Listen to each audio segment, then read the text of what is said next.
So today we'll be doing the chapter class ninth, and the chapter is How I Taught My Grandmother to Read. The chapter is written by Sudha Murthy. Sudha Murthy, a prominent writer of Indian literature category, you can say, and this story is a beautiful chapter where she is giving a kind of autobiographical touch. So, what is the difference between biography and autobiography? When you are writing your own life story, then that is called autobiography. When somebody else is writing your life story, that is called biography. So, here Sudha Murthy is talking about the phase of her life where how she taught her grandmother to read. Her grandmother, who was who was an illiterate, who did not know how to read or write, she was taught by by Sudha Murthy, her granddaughter. So the chapter starts like this.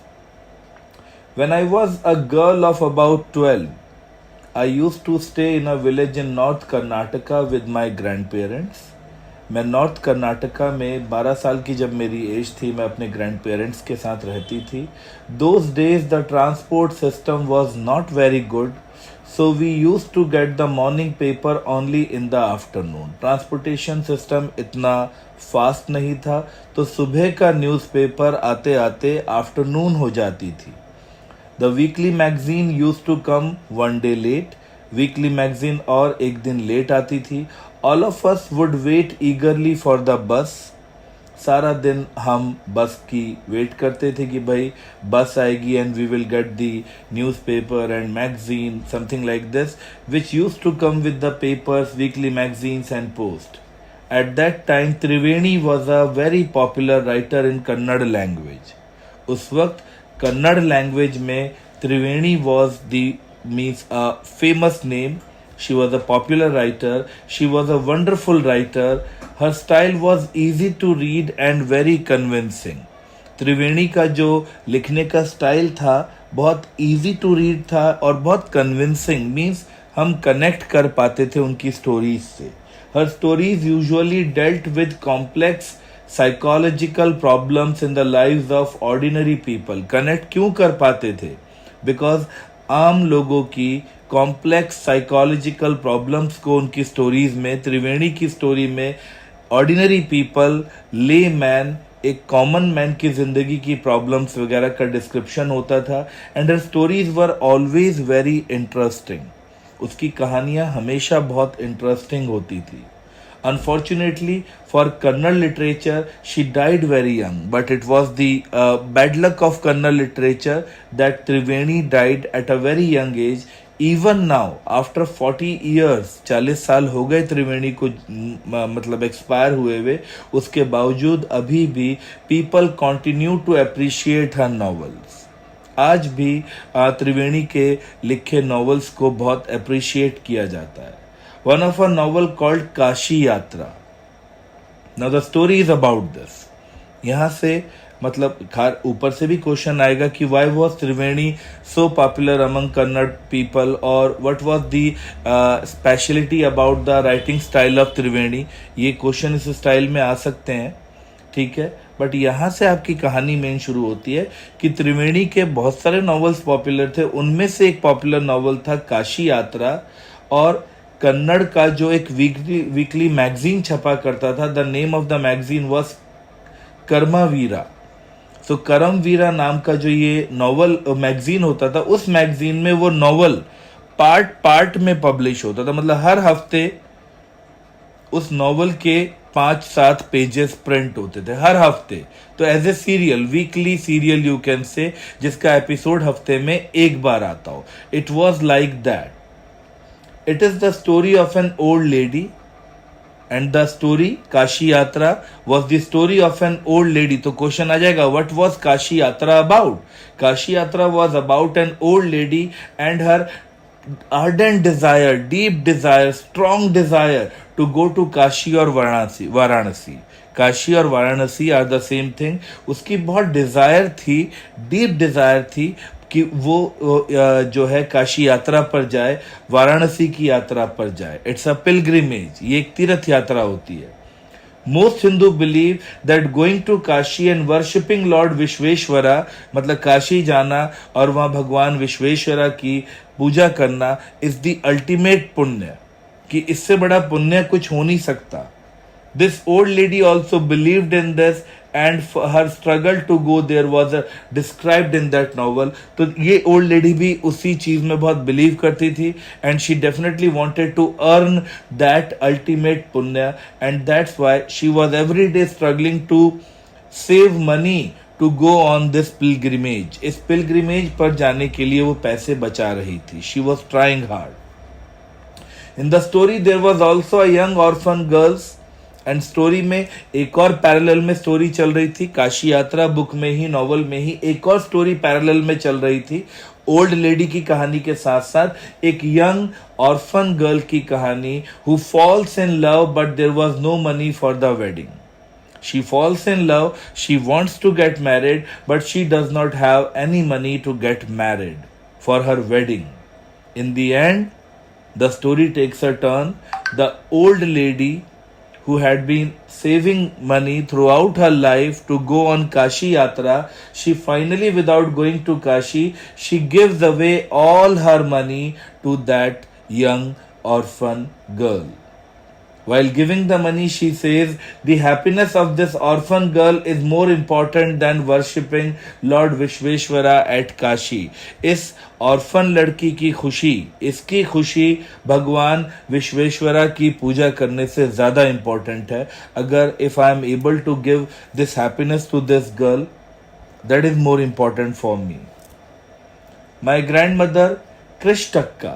The name of the grandmother of Sudha Murthy is Krish Takka. She never went to school. तो यहाँ से अब उसकी खुद की grandmother की कहानी कि मेरी ग्रैंडमदर कभी स्कूल नहीं गई. So she could not read. She was an illiterate person. Every Wednesday the magazine would come and I would read the next episode of this story to her. हर Wednesday मैं कहानी का next episode उनको सुनाया करती थी. During that time she would forget all her work and listen with the greatest concentration. दादी माँ सारे काम भूलकर विद डीप कॉन्सेंट्रेशन कहानी सुनती थी. And later she could repeat the entire text by heart. वो इतना ध्यान से सुनती थी कि बाद में वेल के पास जाकर, कुएं के पास जाकर सहेलियों के साथ अगर वो बैठी हो तो वो सबको कहानी बाय हार्ट, मतलब उन्हें लर्न हो जाती थी, वो सुना सकती थी. My grand mother too never went to Kashi. मेरी ग्रैंड मदर भी कभी काशी नहीं गई थी. And she could relate with the novel's protagonist. Protagonist is the main character of a story. Protagonist, वो इस नॉवल की प्रोटैगनिस्ट के साथ खुद को रिलेट कर पाती थी. So more than anybody else, she was the one most interested in knowing what happened next in the story. किसी को इंटरेस्ट होना हो, ग्रैंडमदर को बड़ा इंटरेस्ट था कि कहानी में आगे क्या हुआ.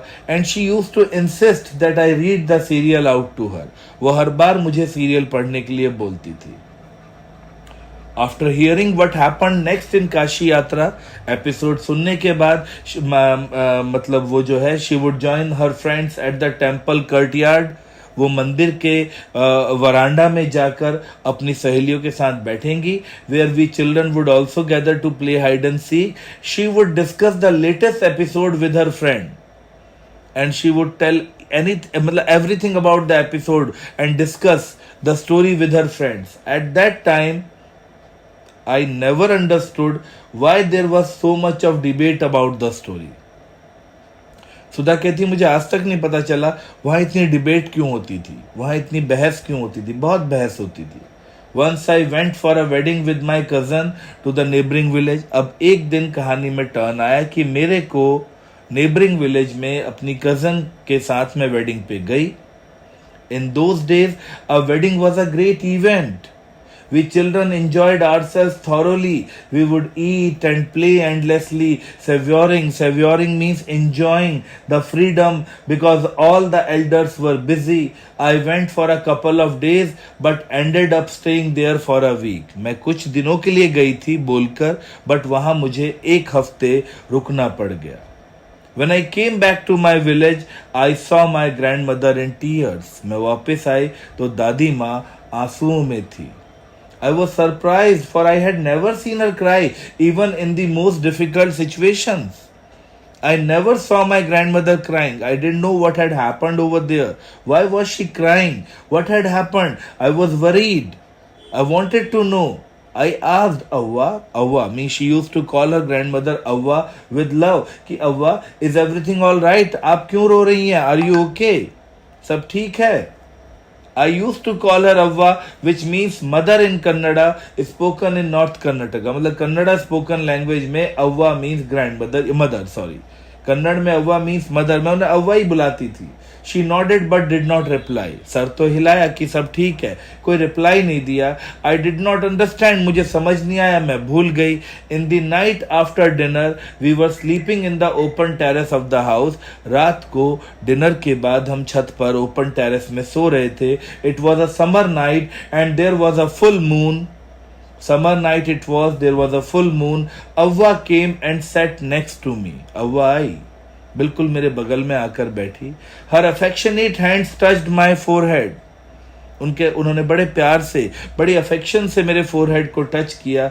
आई realise she wanted to speak. मुझे एहसास हुआ. I could understand that my grand mother wanted to talk to me. I asked her, what's the matter Avva, why are you so gloomy, so sulky, so sad. आप इतनी परेशान क्यों हो? तो मेरी दादी माँ ने कहानी बतानी शुरू करी. कहती हैं, when I was a young girl I lost my mother. जब मैं यंग गर्ल थी, मेरी माँ नहीं, मतलब I lost my mother. She expired. There was nobody to look after and guide me.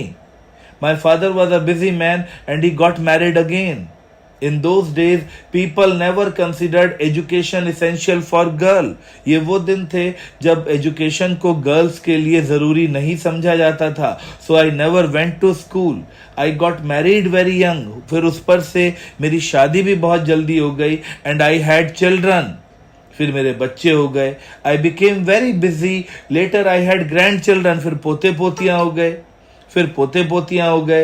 And I always felt so much happiness in cooking and feeding all of you. और फिर कुछ extra मुझे लगा ही नहीं कि मुझे कुछ करना चाहिए. आप लोगों को खिलाना, पकाना, आप लोगों के लिए फीड करना, that was my extreme pleasure. इसी में ही मुझे सबसे ज्यादा प्लेजर आने लगा. I started enjoying it. At times, I used to regret not going to school. कई बार मुझे स्कूल ना जाने का रिग्रेट होता था. So I made sure that my children and grandchildren studied well. तो अफसोस था कि मैं पढ़ नहीं पाई. इसको मैंने कैसे कॉम्पनसेट किया? I tried my level best कि मेरे बच्चे और मेरे पोते पोतियां सब पढ़ें. Irrespective of the fact कि वो लड़का है या लड़की है, सब पढ़ें. बट अब सुधा कहानी सुन रही है दादी की. कह रही है, आई could not understand why my 62-year-old grandmother was telling me, a 12-year-old, the story of her life in the middle of the night. मुझे समझ नहीं आ रहा था, आधी रात को, middle of the night, मेरी 62-year-old grandmother एक 12 साल की मुझ जैसी लड़की को अपनी लाइफ की कहानी क्यों बता रही हैं. But I knew, I loved her immensely. मुझे ये भी पता था, मुझे बहुत I loved her immensely. I loved her a lot, and there had to be some reason why she was talking to me. पक्की बात है, कोई तो रीजन होगा. I looked at her face. It was unhappy, and her eyes were filled with tears. आंखों में आंसू थे मेरी दादी के, चेहरे पर सैडनेस थी. She was a good-looking lady. She was a good-looking lady. And who usually always smiling. हमेशा दादी स्माइल करती रहती थी. Even today I cannot forget the worried expression on her face. मुझे समझ नहीं आया, why was she so worried. I leaned forward and held her hand. मैंने आगे झुककर दादी का हाथ पकड़ा और मैंने कहा, अव्वा, don't cry, रोइए मत. What's the matter? Can I help you in any way? Yes, I need your help. मुझे हेल्प चाहिए तुम्हारी. You know, कहती हैं, when you were away, जब तुम थी नहीं घर पे, Karmaveera came as usual, magazine आई, वीकली मैगजीन करमवीरा आई।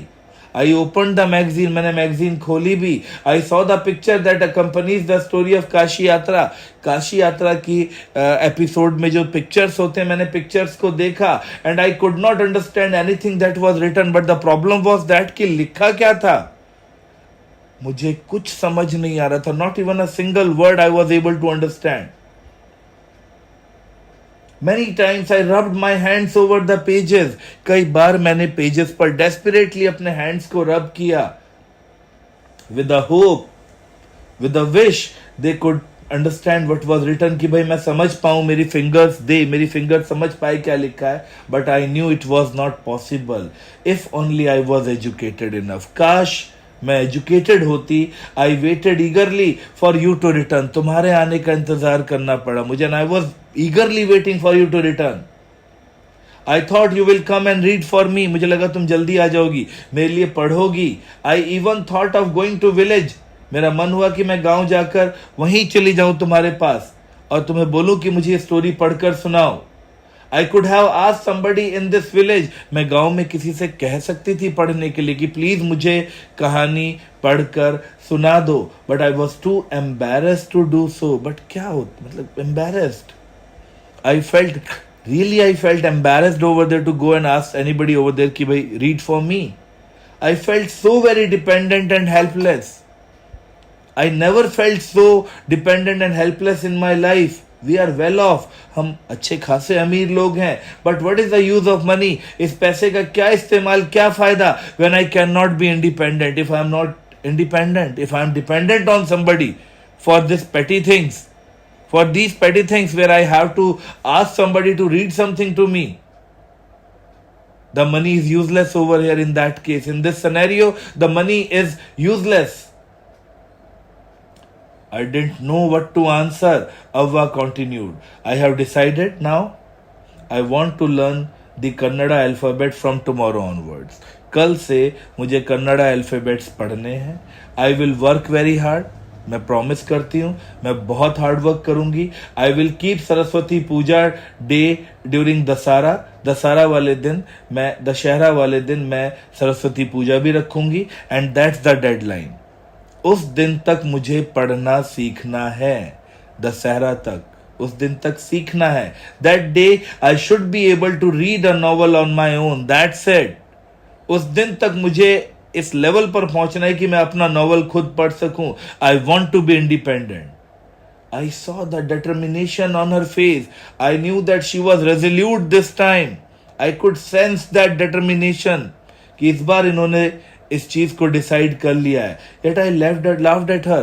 मुझे हंसी आई। अव्वा, at this age of 62 you want to learn the alphabet. 62 years की एज में you want to learn the alphabet.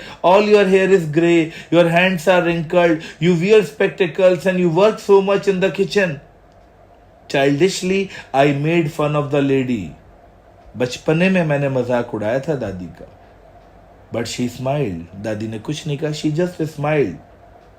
तो दादी कहती हैं for a good cause if you are determined, एक अच्छे कॉज के लिए अगर आप डिटरमिन्ड हैं, you can overcome any obstacle. अगर आप डिसाइडेड हैं, रेजोल्यूट हैं, अगर आपने पक्का इरादा किया है, you can fight any obstacle, तुम किसी भी ऑब्स्टेकल को फाइट कर सकते हो। I will work harder than anybody, मैं किसी से भी ज्यादा मेहनत करूंगी, but I will do it, मुझे करना है ये। For learning there is no age bar, सीखने के लिए, पढ़ने के लिए कोई एज बार नहीं होती।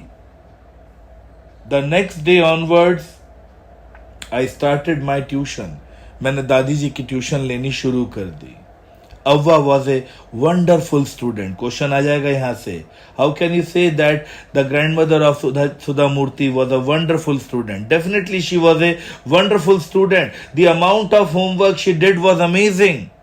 जो काम देती थी मैं उन्हें दादी जी को होमवर्क करने के लिए, that was amazing. She would read, repeat, write and recite. I was her only teacher and she was my first student. Little did I know then that one day I would become a teacher in computer science and teach hundreds of students. सुधा मूर्ति कहती हैं उस time पे मुझे बिल्कुल idea नहीं था कि मैं अपनी रियल लाइफ में भी आगे चलकर I will become a computer science teacher and I will teach hundreds of students. But my grandmother was my first student. My grandmother was my first student. So then, पढ़ाती रही मैं उन्हें, ठीक है. The Dussehra festival came as usual, आया वही दशहरा का festival आया. सीक्रेटली आई बॉट काशी यात्रा. दादी ने अच्छे से पढ़ा भी. सीक्रेटली, दादी को मैंने नहीं बताया था, मैंने काशी यात्रा नॉवल ही खरीद ली थी, which had been published as a novel by that time. तब तक वो एज ए नॉवल पब्लिश हो चुकी थी. My grand mother called me to the puja place. मेरी दादी माँ ने मुझे पूजा प्लेस पर बुलाया and made me sit down on a stool. एक स्टूल पर बिठाया. She give me a gift of a frock material. मुझे फ्रॉक का स्टफ दिया. Then she did something unusual and then she did something which was quite surprising for me. She bent down and touched my feet. वो झुकी और उन्होंने मेरे पैरों को छुआ. She was elder to me. वो मेरे से बड़ी थी, बट उन्होंने मेरे पैरों को छुआ. I was surprised and taken aback. I was shocked. Taken aback means shock होना. I was shocked. Elders never touch the feet of youngsters. ऐसा कहाँ होता है कि बड़े बच्चों के पैर छूते हों. We have always touched the feet of God. हम भगवान के पैर छूते हैं, एल्डर्स के पैर छूते हैं, टीचर्स के पैर छूते हैं. We consider that a mark of respect. ये हम बड़ों को रिस्पेक्ट देने के लिए करते हैं. It's a great tradition. But today something opposite was happening because my grandmother was touching my feet. I realized it was not correct. ये सही नहीं था. तो उन्होंने कहा कि मैं अपनी पोती के पैर नहीं छू रही हूं. I'm not touching the feet of my granddaughter, sorry. I'm touching the feet of a teacher. मैं तो अपने टीचर के पैर छू रही हूं, not my granddaughter. A teacher who taught me so well. वो टीचर, उस टीचर के पैर छू रही हूं जिसने मुझे इतना अच्छा पढ़ाया, with so much of affection, इतने प्यार से पढ़ाया that I can read any novel confidently in such a short period कि अब मैं किसी भी नॉवल को इतने शॉर्ट पीरियड में पढ़ सकती हूं और वो भी confidently. Now I am independent. और मैं अब इंडिपेंडेंट हूं. मुझे किसी की जरूरत नहीं कि कोई मुझे पढ़कर सुनाए. It is my duty to respect a teacher. So it becomes my utmost duty to respect my teacher. It is not written in our scripture that a teacher should be respected. Is it not written? क्या हमारे scriptures में हमारी जो religious books हैं, हमारे जो पुराण हैं, उनमें क्या ग्रंथों में ये लिखा नहीं है कि टीचर को रिस्पेक्ट करना चाहिए irrespective of the gender and as?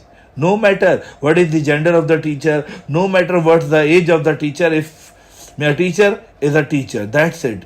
A teacher needs to be respected, should be respected at any cost, at any level. I did return namaskara to her by touching her feet. मैंने भी दादी जी को नमस्कार किया, बाकायदा दादी जी के पैर छूकर उनके नमस्कारों को रिटर्न किया. And I gave my gift to my first student. मैंने भी अपने फर्स्ट स्टूडेंट को उसका गिफ्ट दिया. She opened it and read immediately the title. खोलते ही उन्होंने सबसे पहले टाइटल पढ़ा, Kashi Yatra by Triveni, and the publisher's name.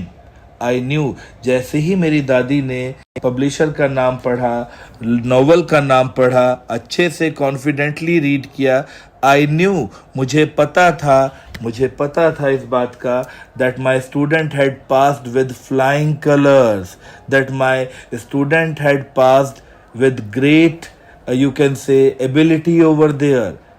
Passing with flying colours mean बहुत शान के साथ पास होना. मेरा स्टूडेंट बहुत अच्छे से पास हो गया था. तो this is the chapter how I taught my grand mother to read, written by Sudha Murthy. I hope कि आपको ये चैप्टर अच्छे से समझ आ गया होगा.